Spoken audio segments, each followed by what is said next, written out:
అందరికీ నమస్తే. రుణమాఫీ కోసం రైతులు కళ్ళల్లో ఒత్తులు పెట్టుకొని చూస్తున్నారు. అయితదేమో అందరున్నారు. దానిలో 2 లక్షల లోపు ఉన్న వాళ్ళు ఉన్నారు, 20,000 ఉన్న వాళ్ళు ఉన్నారు, 30,000 ఉన్న వాళ్ళు ఉన్నారు, 1,00,000 ఉన్న వాళ్ళు ఉన్నారు, 1,50,000 ఉన్న వాళ్ళు ఉన్నారు. 2 లక్షలకైనా పైన ఉన్న వాళ్ళు చాలా మంది ఉన్నారు. పైన ఉన్న వాళ్ళు అయితే వాళ్ళది ఇంకో తిప్పలు. కానీ లాస్ట్కి ఇదంతా ఒడిసిన కథ అని చెప్పేసిండ్రు అసెంబ్లీ సాక్షిగా. ఇక కాదు, అయిపోయింది. ఈ గవర్నమెంట్ ఉన్నన్ని రోజులు ఇంకా రుణమాఫీ కాదు. అంటే ఇక సంవత్సరంన్నర దగ్గర 15-16 నెలలు అవుతుంది కదా. ఇక మిగతా సంవత్సరాలు ఇంకొక 3.5 సంవత్సరాల్లో మీకు రుణమాఫీ కాదు. కడితే మీరు కట్టుకోవాలి, లేకపోతే మళ్ళీ గవర్నమెంట్కి ఎవరైనా హామీ ఇస్తే అది అప్పటికి ఎంత అవుతుందో పెంట అవుతుంది. కానీ రైతుల ఆశలు మాత్రం నిరాశ అయిపోయినాయి. ఇంకా అవుతుందేమో బడ్జెట్ పెడుతున్నారు. బడ్జెట్ సమావేశాలు కదా ఇప్పుడు, అసెంబ్లీ సమావేశాలు. ఈ బడ్జెట్లో ఏమైనా పెడతారేమో మా కోసం, రుణమాఫీ కోసం అవుతారేమో, చేస్తారేమో అని అనుకుంటున్న రైతులకు కళ్ళల్లో కారం కొట్టినట్టు అయిపోయింది. ఎందుకంటే ఈ బడ్జెట్ సెషన్లోనే ఈ అసెంబ్లీలో అవుతుంది అనుకుంటే ఈ అసెంబ్లీలోనే కాదని చెప్పేసారు. కానీ చెప్పేసిండ్రు. కానీ అసలు వీళ్ళు అంతకుముందు చెప్పిన మాటలు ఏంది, అంతకుముందు మాట్లాడిన మాటలు ఏంది, అసలు దానికి దీనికి ఏమైనా పొంతన ఉందా? దీని మీద మనం ఖచ్చితంగా మాట్లాడాలి. సిగ్నల్ టీవీ సంవత్సరం జర్నీ పూర్తి చేసుకున్నది మీ అందరి మద్దతుతో, మీ సపోర్ట్తో. ఇంకా ముందుకు చాలా దూరం పోవాల్సిన అవసరం ఉంది. కాబట్టి సబ్స్క్రైబ్ చేసుకున్న వాళ్ళు సబ్స్క్రైబ్ కూడా చేసుకోండి, సిగ్నల్ టీవీకి సపోర్ట్గా నిలవండి. ఇక వీడియోలోకి పోతే, మొన్న అసెంబ్లీ సమావేశాల్లో హరీష్ రావు అడిగిండు, మాజీ మంత్రి హరీష్ రావు, ఏంది అసలు మీరు రుణమాఫీ కథ ఏంది, అవుతుందా కాదా, ఎప్పుడు చేస్తారని అడిగిండు. కథం తక్కువ లేచేసి అగ్రికల్చర్ మినిస్టర్ తుమ్మల నాగేశ్వరరావు గారు చెప్పేసిండ్రు. కానీ అంతకుముందు అదే తుమ్మల నాగేశ్వరరావు గారు ఏం చెప్పిండ్రు, అంతకుముందు సీఎం రేవంత్ రెడ్డి గారు ఏం చెప్పిండ్రు. దీనిలో 3 వర్షన్స్ ఉన్నాయి, ఒక్క వర్షన్ కాదు. ఏంటంటే ఎన్నికల ముందు ఎన్నికల్లో గెలిచినాక ఇప్పుడు ఈ 3 మనం మాట్లాడుకోవాలి. ఎన్నికల ముందు ఏమన్నారు, రేవంత్ రెడ్డి స్వయంగా ఒక పీసీసీ చీఫ్గా, అంటే పార్టీ ఆయన్నే హెడ్గా ఆయన ఏమన్నాడు, పక్కన రాహుల్ గాంధీ, ఈ పక్కన ప్రియాంక గాంధీ, వీళ్ళందరూ ఉన్నాగానే ఏం మాట్లాడిండు, మీరు ఉన్న ఫలంగా బ్యాంకులకు ఉరికిపోయి డబ్బులు తెచ్చుకోండి, అవి నేను రాగానే మాఫీ చేస్తా, అందరికీ మాఫీ చేస్తా అన్నారు. అందరికీ అంటే అందరికీ. ఇక దానిలో రూల్స్ లేవు, రెగ్యులేషన్స్ లేవు, వీళ్ళకి చేస్తా వాళ్ళకి చేస్తా ఏం లేదు.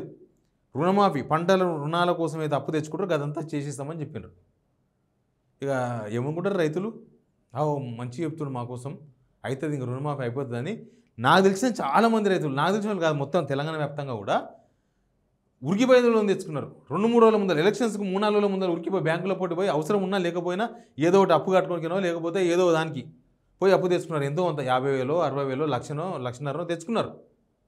వాళ్ళ ఇంట్లో ఒకరే లోన్ తెచ్చుకుంటే ఇంకొకరు ఎవరైనా లోన్ తెచ్చుకోలేదు, వాళ్ళని ఉరికిపించి లోన్ తెప్పించారు. ఇంకా మెల్లగా ఏదైనా తెరల పడుతుంది కదా, మెల్లగా వచ్చింది.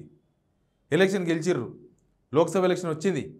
రాగానే లోక్సభ ఎలక్షన్స్ ముందు కూడా చక్కగా చెప్పలే, ఆగస్టు 15కు రుణమాఫీ అన్నారు. ఆగస్టు రుణమాఫీ అని అన్ని దేవుళ్ళ మీద ఒట్లేసారు. వేసేవరకు రైతులు బాగా నమ్ముతారు కదా దేవుళ్ళను. దేవుళ్ళ మీదే ఒట్టేసినరా, ఇంకేముంటుంది, దేవుళ్ళ మీద ఒట్టేసినాక ఆగుతుందా ఇది, ఇంకెవడు ఆపుతాడు, దేవుడి మీద ఒట్టేసినాక అనుకున్నారు. దేవుళ్ళు ఒట్లు తిన్నారు, ఈ దేవుళ్ళ మీద ఒట్లు తిన్నారు. ఇంకా ఆ దేవుళ్ళు అయిపోయింది, దేవుళ్ళు కూడా ఒట్లు కూడా అయిపోయినాయి దేవుళ్ళ మీద.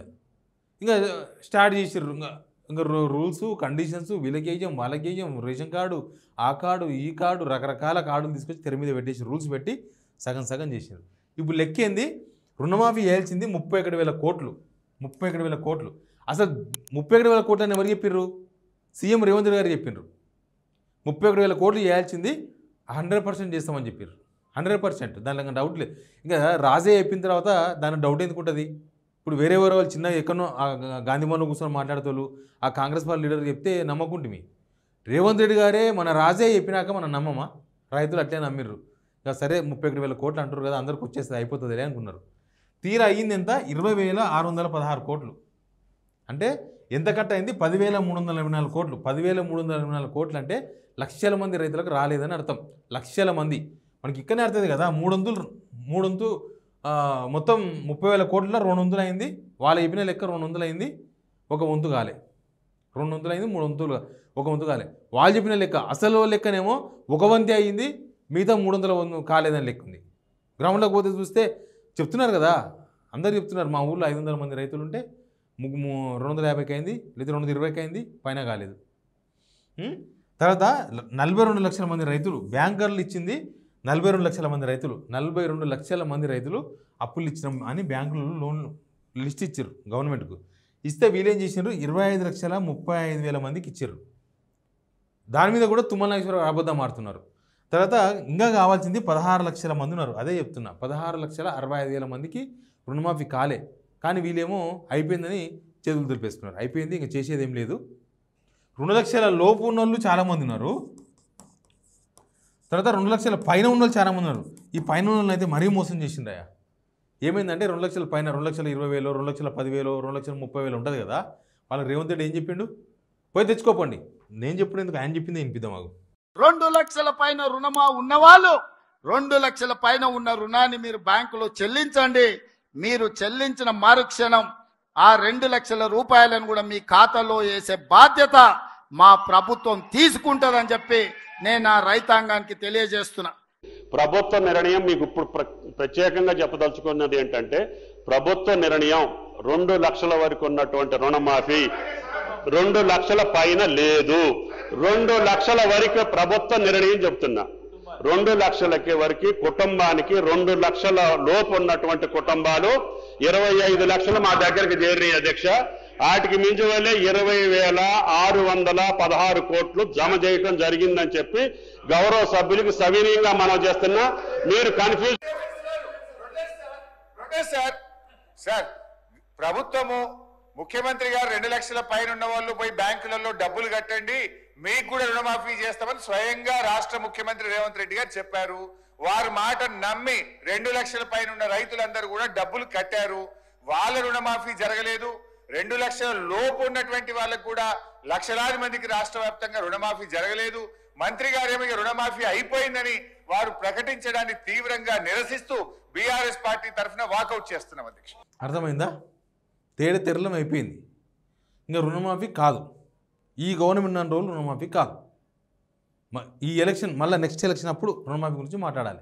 మళ్ళీ ఇప్పుడు రుణమాఫీ మిగిలిపోయిన వాళ్ళు ఏం చేయాలి? రేవంత్ రెడ్డి గారు ఎట్లా చెప్తే రైతులు అట్లే విన్నారు కదా.